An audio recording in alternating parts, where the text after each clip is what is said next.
तो दोस्तों ये देखो, ये सन नहीं है बल्कि हमारी अर्थ है, एक ऐसा प्लैनेट जो तकरीबन 4.5 बिलियन साल पुराना है। आज हम जिस अर्थ पर रहते हैं वो हमेशा से ऐसा नहीं था। जब ये पैदा हुआ तो ये आग का एक गोला था और हर तरफ लावा के समुंदर थे और इतनी ज्यादा गर्मी थी कि कोई भी चीज जिंदा नहीं रह सकती थी। ये बिल्कुल जहन्नुम जैसी दुनिया थी। लेकिन आज यही अर्थ वो जगह है जहाँ जिंदगी मौजूद है, जहाँ हम रहते हैं और शायद पूरे यूनिवर्स में यही वो प्लैनेट है जहाँ लाइफ पाई जाती हो। और इसीलिए आज हम अर्थ की पूरी कहानी समझने वाले हैं कि कैसे ये बनी, कैसे ये बदली और कैसे इसने जिंदगी को जन्म दिया। डीटीवी की वीडियोस में एक बार फिर से खुशामदीद। इस कहानी को समझने के लिए हमें 4.6 बिलियन साल पीछे जाना होगा, जब हमारे सोलर सिस्टम का कोई वजूद ही नहीं था। ना सन था और ना ही कोई प्लैनेट, सिर्फ गैस और डस्ट का एक बहुत बड़ा बादल था जो मिल्की वे में घूम रहा था, जिसे हम सोलर नेब्यूला कहते हैं। फिर एक दिन एक करीबी सितारा वक्त के साथ बूढ़ा होकर एक्सप्लोड हुआ। इस एक्सप्लोजन ने उस बादल को अपने अंदर लपेट लिया और ग्रेविटी ने उसे अपनी तरफ खींचना शुरू कर दिया। धीरे धीरे ये बादल कोलेप्स हुआ और इसके बीच में पैदा हुआ हमारा सन। और सन के गिर्द डस्ट का एक डिस्क बना जिसे हम प्रोटो प्लानिटरी डिस्क कहते हैं। प्रोटो मीन्स पहला और प्लानिटरी मीन्स प्लैनेट्स का बनना। वो चीज या स्टेज जो प्लैनेट्स बनने से पहले होती है उसे हम प्रोटो प्लानिटरी कहते हैं।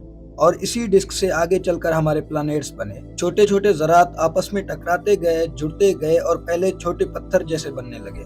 फिर वो बढ़ते गए और मिलियन सालों में बड़े प्लैनेट्स बन गए। इसी प्रोसेस से अर्थ भी बनी, लेकिन उस वक्त अर्थ बिल्कुल डिफरेंट थी। यहाँ टेम्परेचर 12,000 डिग्री सेल्सियस से भी ज्यादा था और हर तरफ पिघला हुआ लावा था। जब अर्थ ठंडी हो रही थी तब एक बहुत बड़ा हादसा हुआ। एक मार्स जैसा प्लैनेट जिसे थिया कहते हैं वो अर्थ से जा टकराया।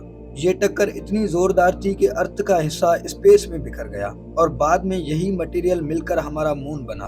तो दोस्तों, मून को हम यहाँ ज्यादा डिस्कस नहीं करने वाले क्योंकि इसका अलग टॉपिक बनेगा। तो चलिए टॉपिक पे वापस आते हैं। उस वक्त मून आज के मुकाबले में बहुत करीब था। आज मून अर्थ से 3,84,000 किलोमीटर दूर है, लेकिन उस टाइम सिर्फ 22,500 किलोमीटर की दूरी पर था। सोचो, अगर हम उस वक्त होते तो हमें आसमान में एक पिघली हुई दुनिया बनती हुई नजर आती। इस टक्कर के बाद अर्थ दोबारा से पिघलकर लावा बन गया, लेकिन वक्त के साथ ये फिर से ठंडी होने लगी और इसी दौरान एक और इम्पोर्टेंट फेज शुरू हुआ जिसे लेट हैवी बम्बार्डमेंट कहते हैं। इस दौर में मिलियन सालों तक अर्थ पर एस्टेरॉइड्स गिरते रहे और इन टकराव ने अर्थ का साइज 10 से 20% तक बढ़ा दिया था। लेकिन सबसे इम्पोर्टेंट चीज जो ये एस्टेरॉइड्स लाए वो थी पानी।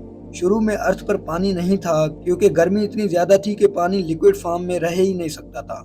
लेकिन जब आइसी एस्टेरॉइड्स बार बार अर्थ पर गिरते रहे तो उनका बर्फ पिघलकर पानी बना और धीरे धीरे ओशंस बन गए। अभी एक और सवाल पैदा होता है कि ये पानी अर्थ पर रुका कैसे। इसका जवाब है एटमॉस्फेयर।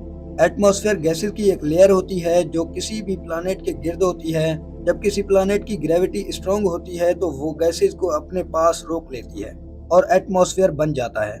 एटमॉस्फेयर बहुत ही इंपॉर्टेंट काम करता है। ये प्लैनेट के टेम्परेचर को कंट्रोल करता है, सन की हार्मफुल रेजेस को रोकता है, गैसेस को स्पेस में जाने से बचाता है और पानी को भी जाया होने से रोकता है। ये वाटर साइकिल को मेंटेन करता है, जैसे पानी इवापोरेट होता है, क्लाउड्स बनते हैं और फिर बारिश होती है। अगर एटमॉस्फेयर न होता तो पानी स्पेस में चला जाता और जिंदगी मुमकिन ही न होती। अर्थ का एटमॉस्फेयर धीरे धीरे बना। वोल्केनोज ने गैसेस रिलीज की और अर्थ की ग्रेविटी ने उन्हें अपने गिर्द रोक लिया। इसी से क्लाउड्स बने, बारिश हुई और ओशंस स्टेबल हो गए। इसी वक्त हमारे सोलर सिस्टम के आउटर प्लैनेट्स जैसे जुपिटर, सैटर्न, यूरेनस और नेपच्यून अपनी जगह चेंज कर रहे थे। इनकी ग्रेविटी ने कॉपर बेल्ट को डिस्टर्ब किया। जहां प्लूटो भी मौजूद है वहां से बहुत से आइसी ऑब्जेक्ट इनर सोलर सिस्टम की तरफ आए और अर्थ पर गिरते रहे। इनकी वजह से अर्थ पर पानी आया और जिंदगी के लिए रास्ता बना। फिर धीरे धीरे सब कुछ स्टेबल होने लगा। टेम्परेचर ठीक हुआ, पानी मौजूद था, एटमॉस्फेयर स्ट्रॉन्ग होता गया और फिर एक ऐसा मुआजिजा हुआ जो यूनिवर्स में बहुत रेयर था, अर्थ पर जिंदगी का शुरू होना। और छोटी सी माइक्रोस्कोपिक लाइफ से शुरू होकर ये सफर आज इंसान तक पहुंच चुका है और आगे जाकर लाइफ कहां तक रुकेगी ये किसी को भी नहीं मालूम। तो फ्रेंड्स, ये थी अर्थ की कहानी, एक आग के गोले से लेकर जिंदगी तक का सफर। और सबसे इंटरेस्टिंग बात ये है कि ये कहानी अभी भी चल रही है। अर्थ अभी भी चेंज हो रही है और हम इस कहानी का हिस्सा हैं। अगर तुम्हें ये कहानी पसंद आई हो तो वीडियो को लाइक करो, शेयर करो और चैनल को सब्सक्राइब करना मत भूलो। मिलते हैं नेक्स्ट वीडियो में किसी और टॉपिक के साथ। तब तक के लिए अल्लाह हाफिज।